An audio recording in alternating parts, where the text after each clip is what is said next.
Dear student, back to back my channel self study teacher group में आपका हार्दिक स्वागत है। बच्चों, आज हम आप लोगों को के लिए लेकर आए हैं कुछ महत्वपूर्ण टॉपिक जो बायोलॉजी से संबंधित है, जो हर बार यूपी बोर्ड एग्जामिनेशन 2023-24 यानी क्लास 12 बायोलॉजी से संबंधित पूछा जाएगा।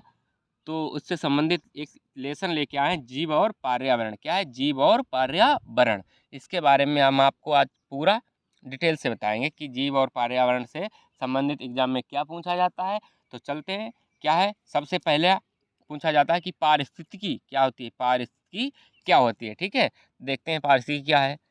देखिए, जीव विज्ञान की वह शाखा, क्या है बच्चों, जीव विज्ञान की वह शाखा जिसमें जीवधारियों व उनके पर्यावरण के बीच के संबंधों की समग्रता व तरीकों का अध्ययन किया जाता है, क्या कहलाते हैं, पारिस्थितिकी या इकोलॉजी कहलाते हैं। ठीक है बच्चों, पारिस्थितिकी को हम इंग्लिश में कहते हैं इकोलॉजी कहलाते हैं। ठीक, उसके बाद आता है जरायुजी अंकुरण। क्या है जरायुजी अंकुरण? देखिए, जरायुजी अंकुरण क्या होता है बच्चों, जब बीज का अंकुरण मात्र पौधों पर ही हो जाता है तो इसे जरायुजता या जरायुजी अंकुरण कहते हैं। जैसे लवणोद्भित्त पौधे, क्या, राइजोफोरा, इसको हम लवणोद्भित्त पौधों को इंग्लिश में कहते हैं राइजोफोरा में। ठीक है बच्चों, उसके बाद आता है कि चार घातांकी वृद्धि। क्या है, चार घातांकी वृद्धि का समीकरण बच्चों। क्या है, चार घातांकी वृद्धि का समीकरण। तो इसका समीकरण होता है dn/dt बराबर rn। क्या है बच्चों, dn/dt बराबर स्मॉल कैपिटल एन। तो देखिए इसमें क्या क्या है। जहाँ स्मॉल एन क्या है बच्चों, जहाँ स्मॉल एन है क्या, समष्टि घनत्व। ठीक है, टी से सभी को मालूम कि टाइम को हम डिनोट करते हैं, टी बराबर समय। कैलकुलस सिद्धांत लगने पर एन टी बराबर n0e/RT हो जाएगा।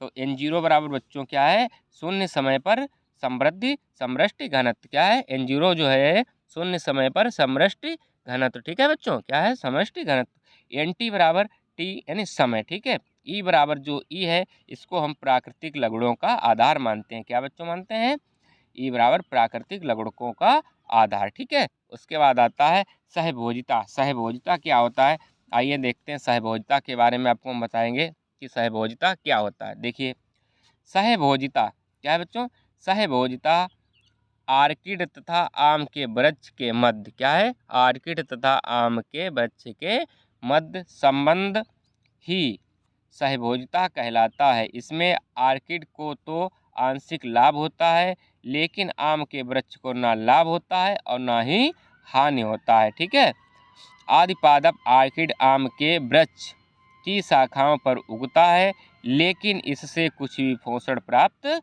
नहीं होता है। ठीक है, क्या है, इससे पोषण प्राप्त नहीं करता है। ठीक, इसकी आर्द्रताग्राही जड़ें, किसकी, सहभोजिता या, ठीक है, इसकी आर्द्रताग्राही जड़ें वायुमंडल से नमी का अवशोषण कर लेती हैं। ठीक है, किसकी, आम की जड़ें जो होती हैं बच्चों क्या कर लेती हैं, वायुमंडल से नमी का अवशोषण कर लेती हैं। ठीक है, उसके बाद एक आता है कि दो कीट भक्षी पौधों के नाम बताएं। ठीक है बच्चों, कि दो कीट भक्षी पौधों के नाम। नंबर 1 नेम्फेथीज, क्या है बच्चों, नेफेंथीज, और दूसरा यूट्रिकुलेरिया।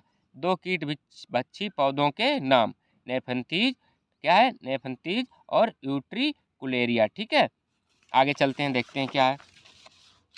उसके बाद आता है बच्चों, क्या आता है कि की स्टोन जातियाँ। की स्टोन जातियाँ, देखिए की स्टोन जातियाँ क्या होती हैं।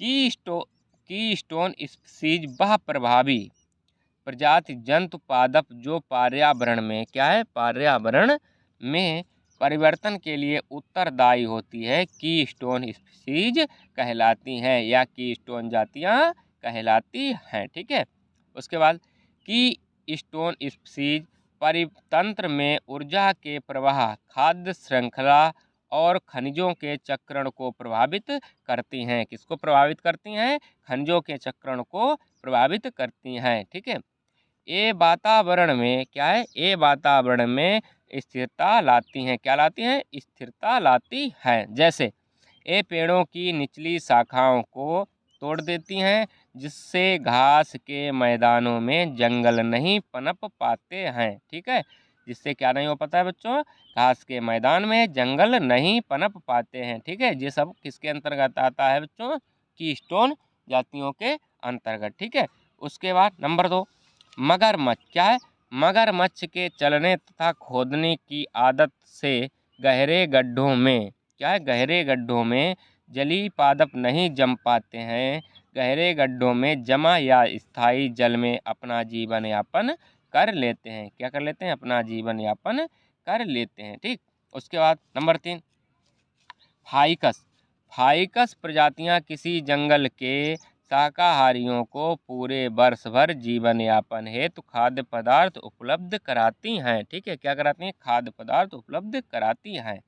उसके बाद आता है सहजीविता। क्या है बच्चों, सहजीविता। देखिए, सहजीविता को इसको हम इंग्लिश में कहते हैं सिम्बोलिज्म। ठीक है, जीवों के बीच वह पारस्परिक क्रिया है जिसमें संबंध के दोनों जीवों को एक दूसरे से लाभ होता है, सहजीविता कहलाता है। यह एक धनात्मक अंतर क्रिया है। ठीक है, 2 टाइप्स आर सिम्बोलिज्म। ठीक है, तो देखिए सहजीविता के 2 प्रकार, नंबर 1 विकल्पी सहजीविता, नंबर 2 अविकल्पी सहजीविता।